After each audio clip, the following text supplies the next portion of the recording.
Today on Agency Unfiltered, we've got Daryn Smith in the studio.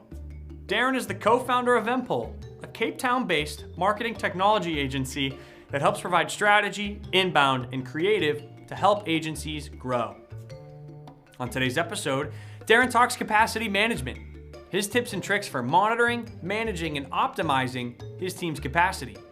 We discuss the tools his team uses, the processes the team has developed, and how he adjusts for when the team is either under capacity or over capacity. And one of Daryn's biggest takeaways is how your agency's team can leverage marketplaces for when team capacity is available.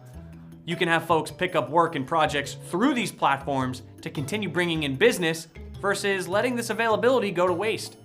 Interested in learning more? Let's dive in.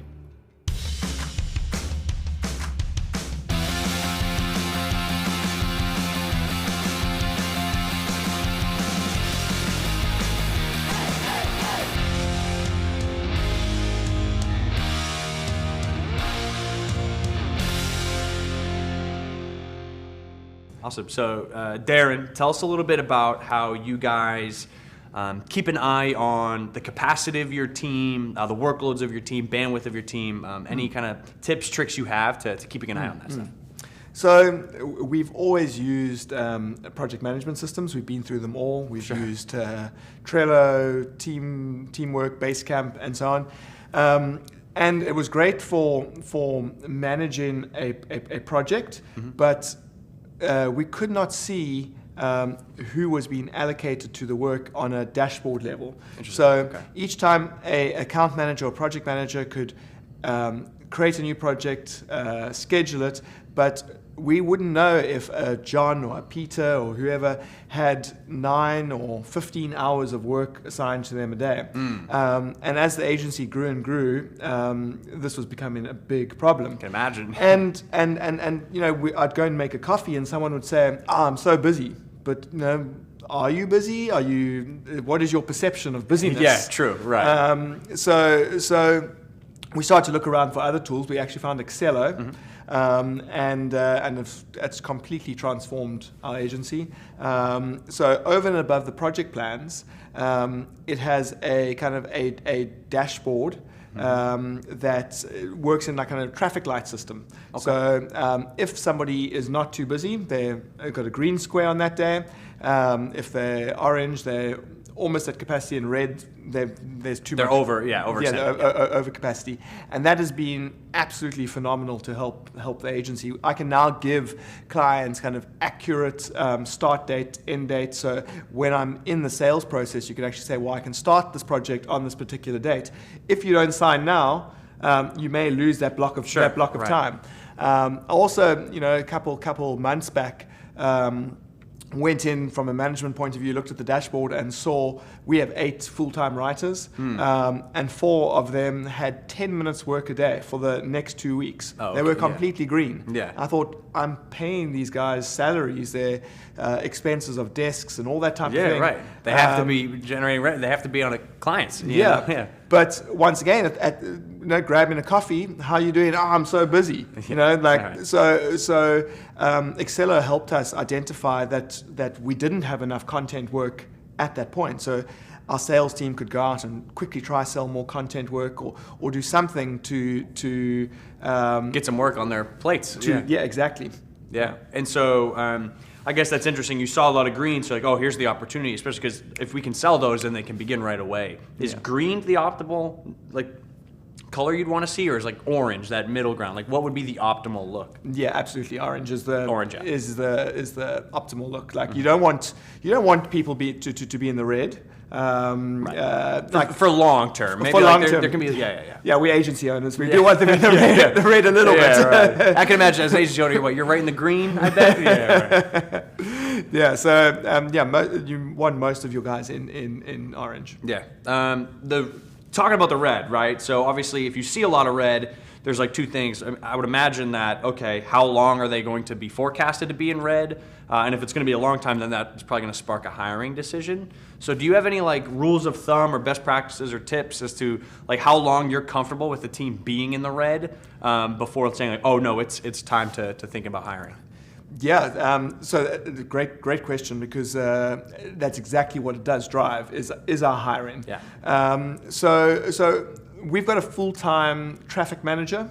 And all that person does is every single day they come in and they monitor that dashboard. And if they see one of the designers is in red and somebody else is in orange or green, they're able to simply drag and drop and move tasks around. Like reallocate, kind of. Okay. Absolutely. Yeah. If a client, for example, misses a deadline, you've got to move work out, and suddenly somebody may open up, and you can slot in work over there.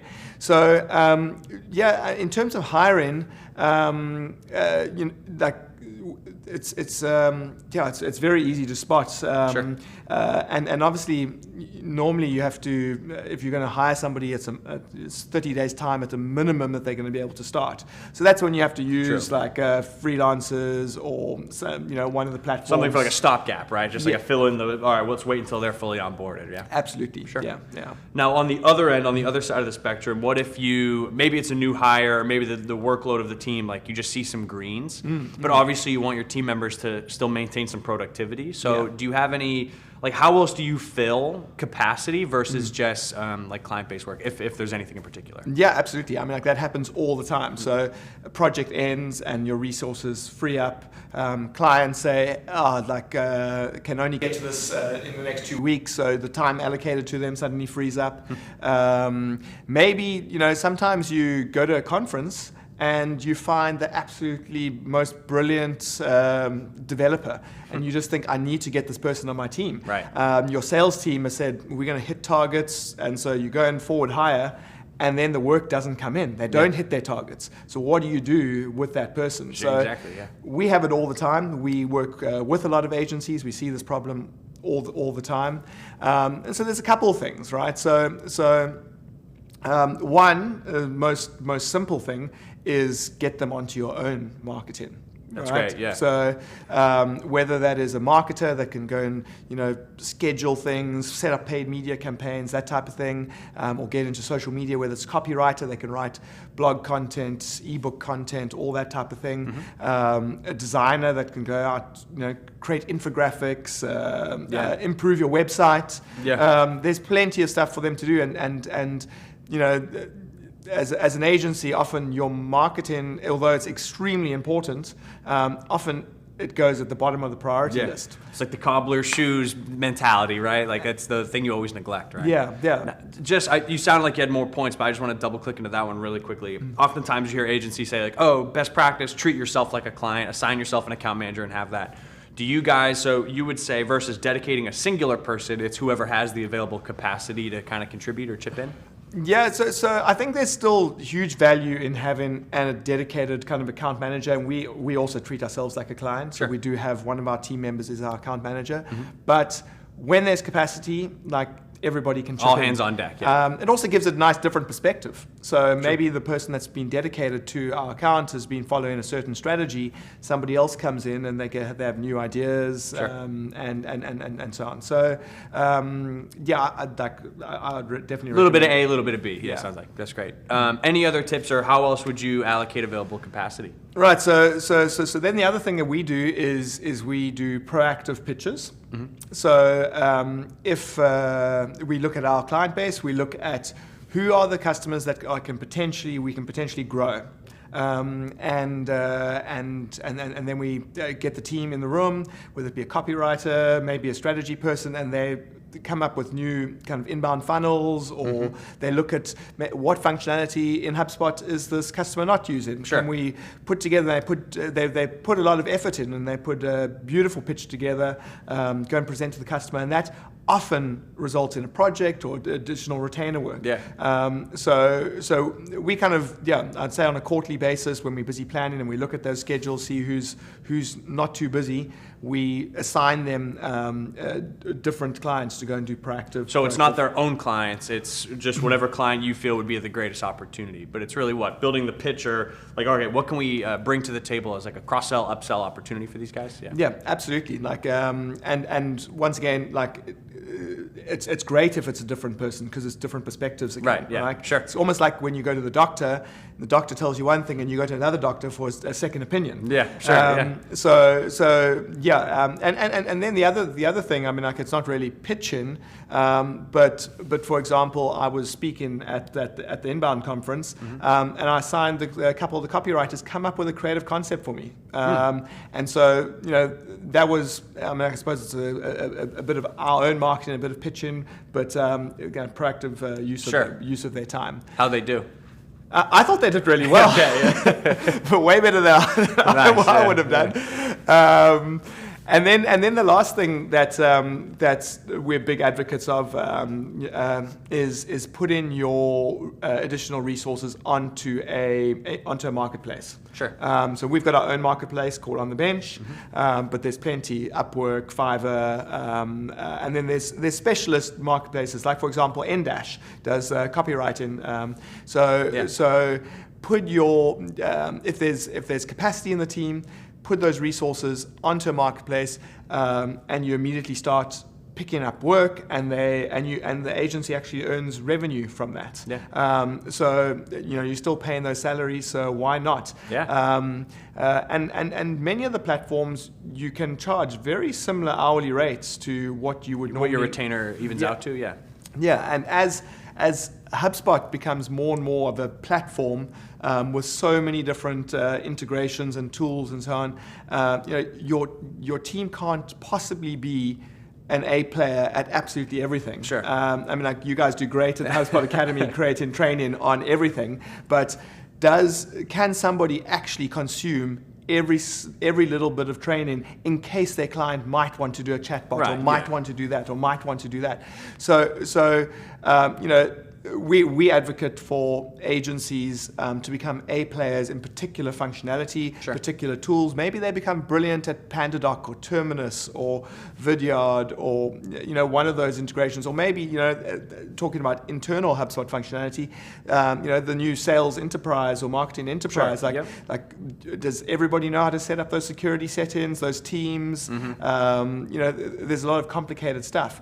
So become A players at something, and then when you've got capacity in that, register it. And other agencies that don't know how to do that particular thing, or even direct clients, can then pick it up. Actually, come to think of it, there's another thing that I recommend is getting into the HubSpot community forums. Oh, sure, yeah. And so a lot of guys go and help people that get stuck, post a question, how do I do this? Yeah. And actually, when you speak to those guys, they pick up a huge amount of projects and big retainers after they've helped somebody. So somebody may go, how do I set up, even just like a workflow or anything. Workflow. Right. Yeah. How to the chatbot builder or something. Yeah. Yeah, and somebody responds, and then they can see who it is. They go and look for them online, and they go, actually, that you were a huge help. Yeah. Can you maybe do a full website, or I'd like to get you onto retainer.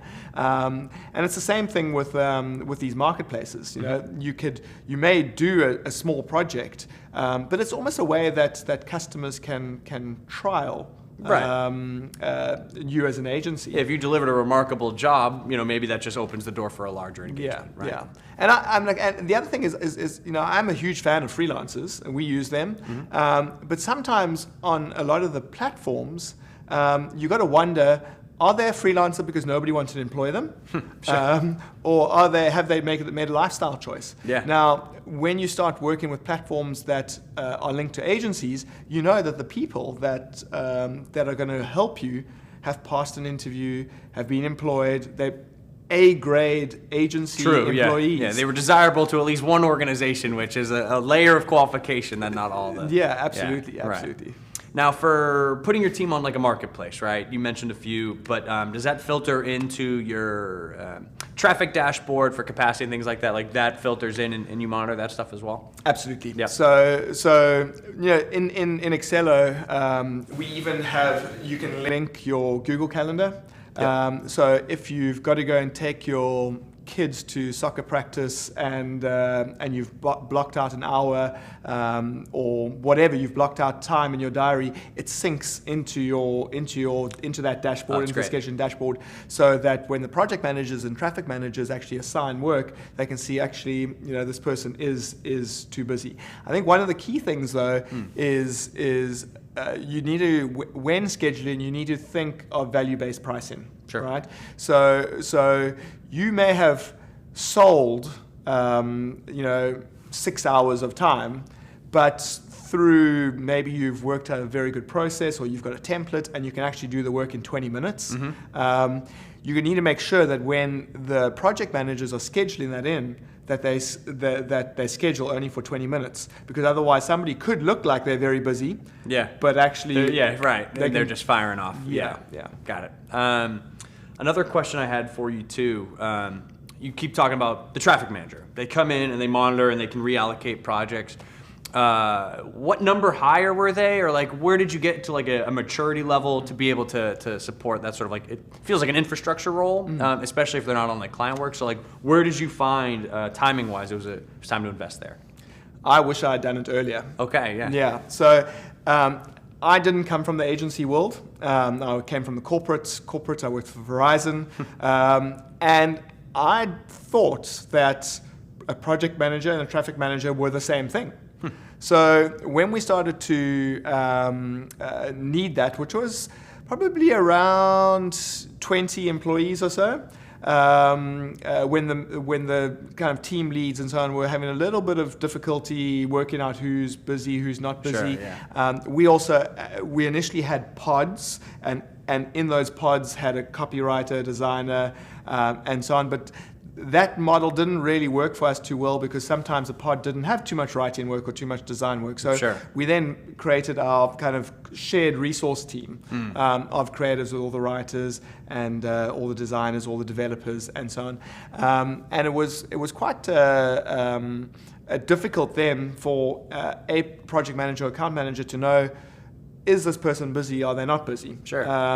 So initially we went out and hired a project manager, and that project manager built project plans, and they assigned work to people. But what they didn't do is actually monitor that person's schedule, check in daily, see how availability evolved over time. Yeah, absolutely. And also coming from the corporate world, it was always your manager or your team lead that kind of managed how busy you were, what you're doing, what projects you're working on. But when it comes to creatives, creative director doesn't do that. That's not that. They would hate to have to do that. A head of content doesn't do that. They're an editor. They've got passion about content. So I learned the hard way that a traffic manager is the person that does that, and they're this awesome kind of mix of a project manager and team lead and so on. And the other thing that I found is they've got this ability to work on way more work than a traditional project manager. They're used to that high pressure environment of an agency, that fast paced environment. So when I arrive at the office, even if I arrive early, 6 a.m., the traffic manager's sitting there already. Jeez, yeah. And our traffic manager is the last person to leave. Wow, okay. So at the moment, we kind of just under 50 people, and there's only one traffic manager. And when I return, it's the next high. Think, oh, really? Next high. I'm feeling that she's burning out a little bit. So I need to. Sounds like long days. I don't know. Daryn, last question I have for you, and I ask this to everybody. Never really know how it goes. But what would you say is just the weirdest or strangest part of agency life? Good question. I've always kind of had this goal of having a self-managed agency. Yep. And I've kind of treated it a lot like a tech startup, because those are like, when you read things, they're the people that get put on like kind of the stage, and they're tech featured on TechCrunch and and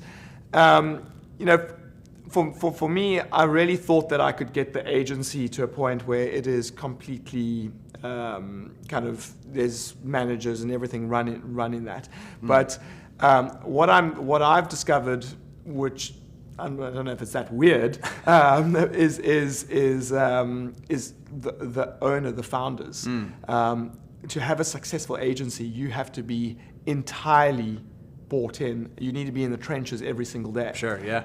So I also learned the hard way. I thought, okay, I'm going to build out this team, and I'm going to take a step back, maybe. Yeah. Paint the vision, give them high-level goals, and let them be.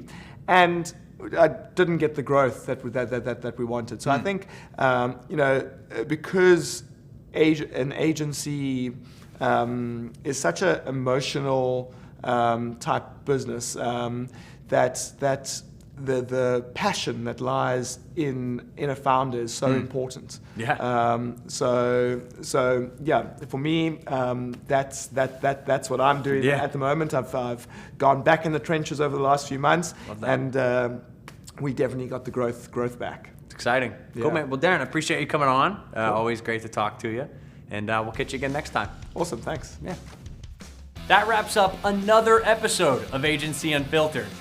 If you like what you watched, make sure to subscribe to our Agency Unfiltered newsletter, which will remind you when the next episode drops, as well as send you a ton of other helpful, strategically curated agency content. You could also subscribe to our channel on YouTube or podcast on SoundCloud. And if you want to keep the conversation going, tweet me at Kevin_Dunn. Remember, keep it unfiltered, stay weird. I'm Kevin Dunn, and I'll see you next time.